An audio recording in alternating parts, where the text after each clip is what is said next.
बदलेगा, हाँ बदलेगा। किस्मत का लेखा, किस्मत का लेखा, किस्मत का लेखा, किस्मत का लेखा।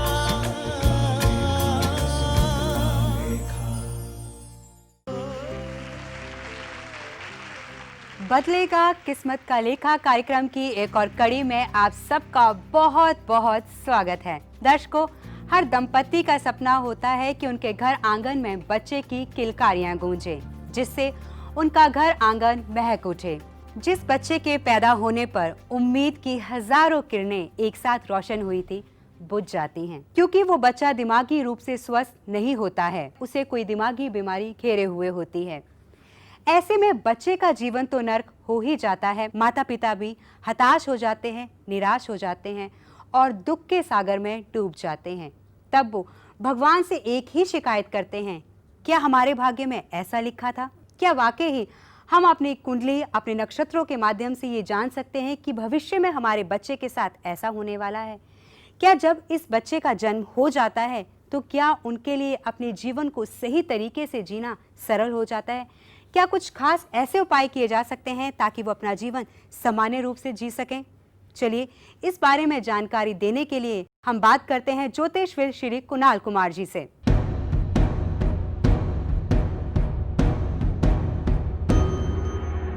कर्मण्येवाधिकारस्ते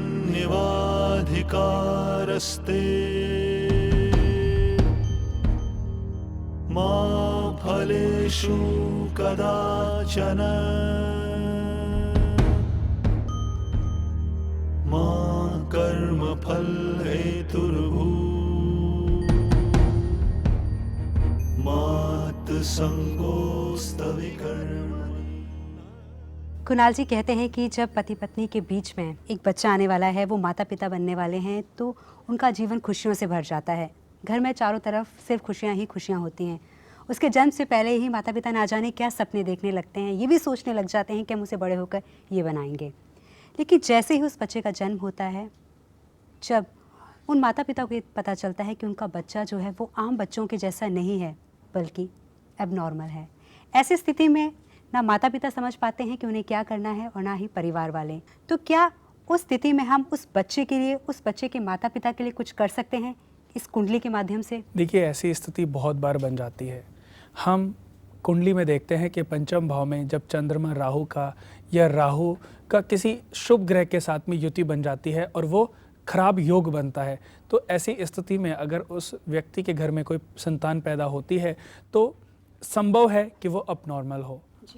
ऐसी स्थिति अगर किसी जातक की कुंडली में बनती है तो सबसे पहले उनको उस ग्रहण दोष का उपाय कर लेना चाहिए। केतु सूर्य की युति, केतु चंद्रमा की युति, राहु सूर्य और राहु चंद्रमा या राहु केतु चंद्रमा की युति बनी हुई है, तो ऐसी स्थिति में इसका अनुष्ठान, इसका यज्ञ, सूर्य यज्ञ करा सकते हैं, चंद्रमा का अनुष्ठान, उसके पाठ करा सकते हैं। यानी कि इस दोष को भंग करने के लिए जो भी उपाय है वो उस जातक को जरूर करना चाहिए। राहु का, केतु का पंचम भाव में होना वैसे ही एक दोष उत्पन्न करता है, स्वदोष ऋण दोष। स्वदोष ऋण दोष होने के कारण ये व्यक्ति खुद के किए हुए दोष से पहले ही पीड़ित है। लेकिन जब चंद्रमा या सूर्य के साथ में ये ग्रहण युति बन चुकी है, ग्रहण युति के साथ में दूसरा दोष बना है, इसको शिव दोष भी कहते हैं। लगन से विष्णु और पंचम भाव से शिव दोष बनता है। अब ये स्थिति किसी जातक की कुंडली में सप्तम भाव में बनती है, किसी पुरुष की कुंडली में या किसी स्त्री की कुंडली में, तो उसके साथ भी ऐसी संभावनाएं हो सकती हैं कि उनका बच्चा या तो कोई ना कोई परेशानी, किसी न किसी रोग से उत्पन्न हुआ हो या अपनॉर्मल हो। जब बच्चा होता है तो कुछ समय बाद उनको पता चलता है कि उनके बच्चे के जीवन में ये कमी है। जैसे जैसे बच्चा बड़ा होता है तो वो चीज़ें साफ नज़र आने लगती हैं कि बच्चा एज में तो बढ़ रहा है पर उसका माइंड ठीक से डेवलप नहीं हो पा रहा है, उसके शारीरिक अंग ठीक से डेवलप नहीं हो पा रहे हैं। दूसरे बच्चे तो 10 साल की उम्र में खूब तेज भागने लगे, खेलने कूदने लगे, लेकिन अभी उनका बच्चा बोल भी नहीं पाता, अभी उनका बच्चा चल भी नहीं पाता, अभी उनका बच्चा स्कूल की शक्ल भी उसने नहीं देखी। तो ये सारी स्थितियां जो पैदा होती हैं कुंडली के पंचम भाव और सप्तम भाव में अगर खराब युतियां बनी हुई हैं, संतान होने में भी प्रॉब्लम और होएगी तो फिर ऐसी कि उसको देख करके उनके सारे सुख धीरे धीरे खत्म हो जाएंगे। कहते हैं ना कि एक जहर का प्याला ना पीते बनता है और ना निगलते बनता है, तो ऐसी ही स्थिति आ जाती है। उस बेटे के साथ ना वो ठीक से जिंदगी जी पा रहे हैं और ना ही बेटे से अलग हो पा रहे हैं, ना ही उसका कोई समाधान तो है ही नहीं। कुंडली के माध्यम से देखिए, मैं फिर से बता दूं कि इस दोष को भंग तो नहीं किया जा सकता। अगर संतान हो गई है तो उसकी कुंडली के माध्यम से अब चाहे जितना मर्जी उपाय कर लीजिए, लेकिन उसको चेंज नहीं कर सकते। लेकिन अगर समय रहते उन्होंने अपने दोषों को दूर कर लिया होता तो शायद ऐसी स्थिति उस बच्चे के जीवन में ना आती। क्या ये जो दोष होता है ये माता पिता की कुंडली में होता है, तब बच्चे के जीवन में इस तरह की जो कठिनाई है वो आती है? जी देखिए, मैं वो भी बताता हूँ आपको कि एक कुंडली हम बनाते हैं।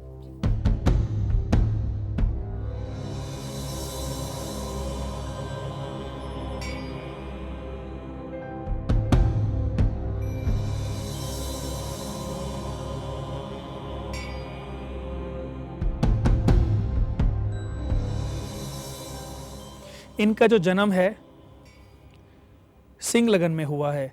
पंचम भाव के मालिक हैं बृहस्पति। पंचम भाव में धनु राशि उदित हो रही है।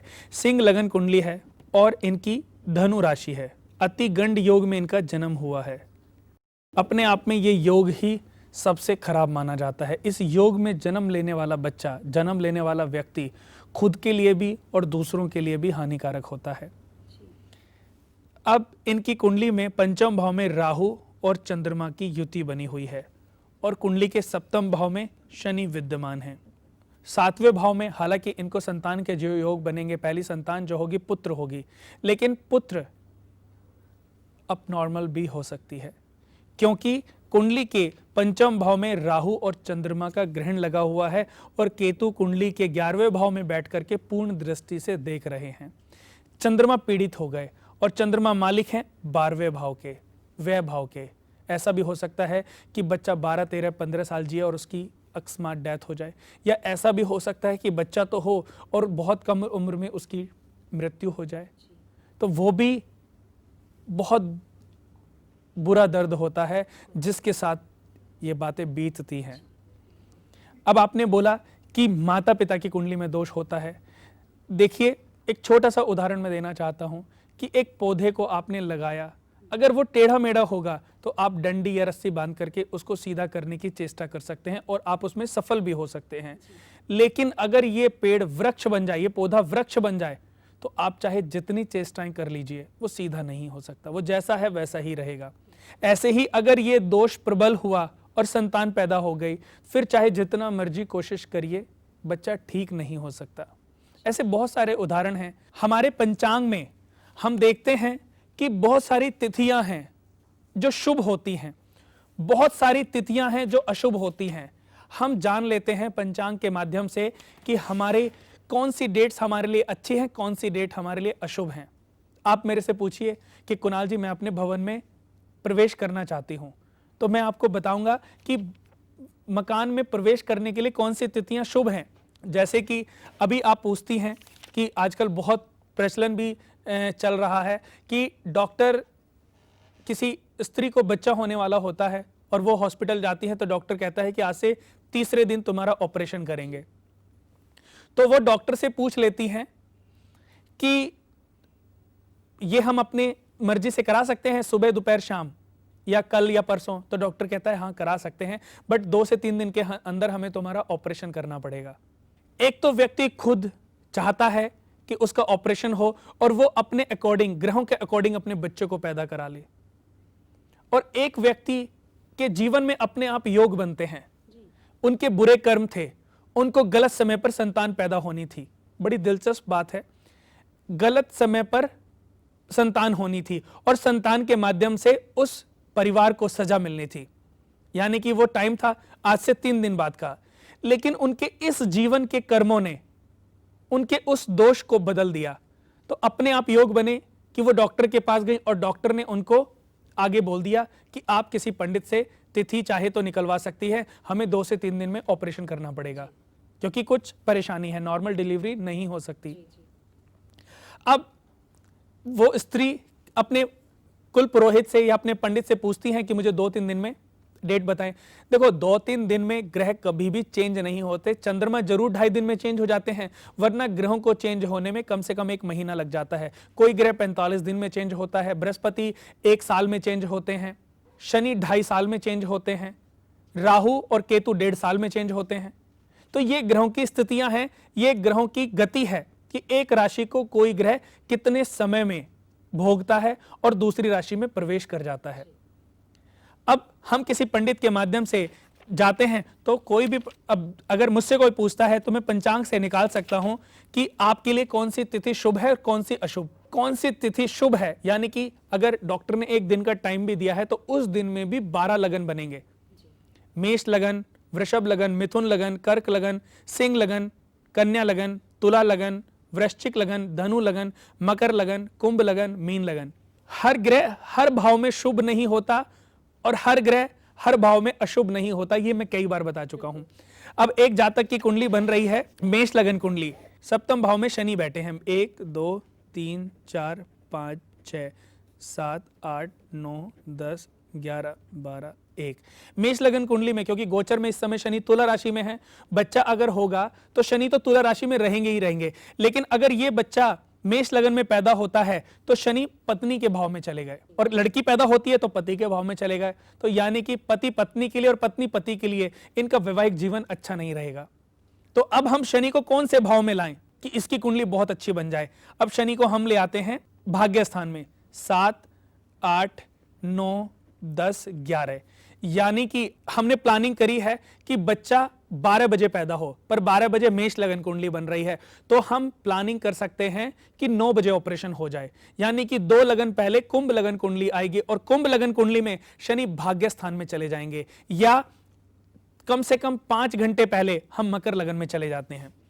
एक मकर लगन कुंडली बना लेते हैं। मकर लगन यानी कि लगन में 10 नंबर, 2 घंटे, हर लगन 2 घंटे का होता है। मेष लगन से पहले 2 घंटे मीन लगन, उससे पहले 2 घंटे कुंभ लगन, और उससे पहले 2 घंटे, क्योंकि 1:45 से 2 घंटे के अराउंड एक लगन होता है, क्योंकि 24 घंटे में 12 लगन ही बनते हैं।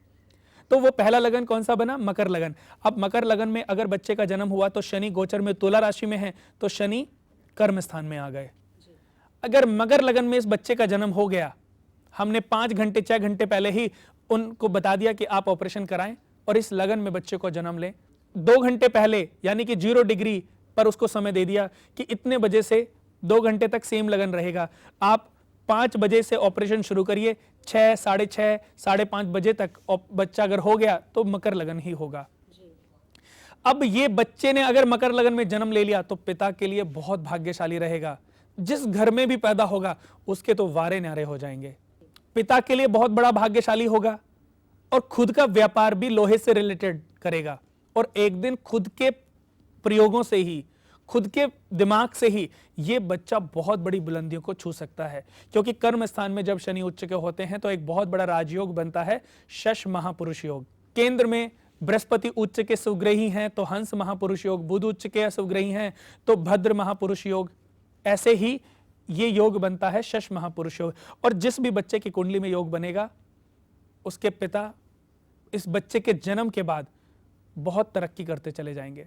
लेकिन जैसा कि आज हमने बात करी थी अबनॉर्मल चाइल्ड्स के बारे में, दर्शकों सबसे पहले तो ये जितने भी बच्चों के साथ ऐसी परेशानियां हैं, मैं उनको तो जीवन में अब अपने प्रयोगों से, उपायों से चेंज नहीं कर सकता, लेकिन बहुत सारे लोगों की कुंडली में जो ये ग्रहण दोष हैं, जो विष दोष हैं, उनको समाधान जरूर दे सकता हूं कि उनके जीवन में दोबारा कोई ऐसी चीजें ना आए, उनके घर में किसी ऐसे बच्चे का जन्म ना हो जिसको देखने के बाद उनकी जो खुशियां हैं वो मातम में बदल जाएं। दर्शकों, कुंडली के माध्यम से हम जान सकते हैं कि हमारी कुंडली में कौन से दोष हैं, कौन से योग हैं, अच्छे योग हमें जीवन में कैसे चेंज कर सकते हैं। दर्शकों, ये जो कुंडली होती है यही मनुष्य का अद्भुत जीवन संग्रह होती है।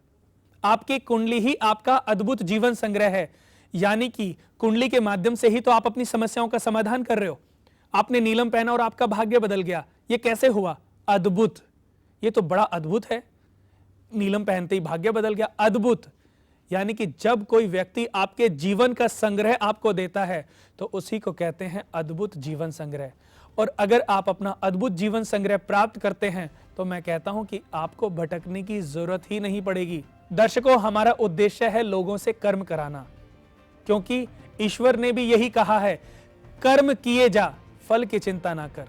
तो दर्शकों, ये प्रण लें, संकल्प करें और वचन दें। आप बदलेगा, आप बदलेगा, किस्मत का लेखा, किस्मत का लेखा, किस्मत का लेखा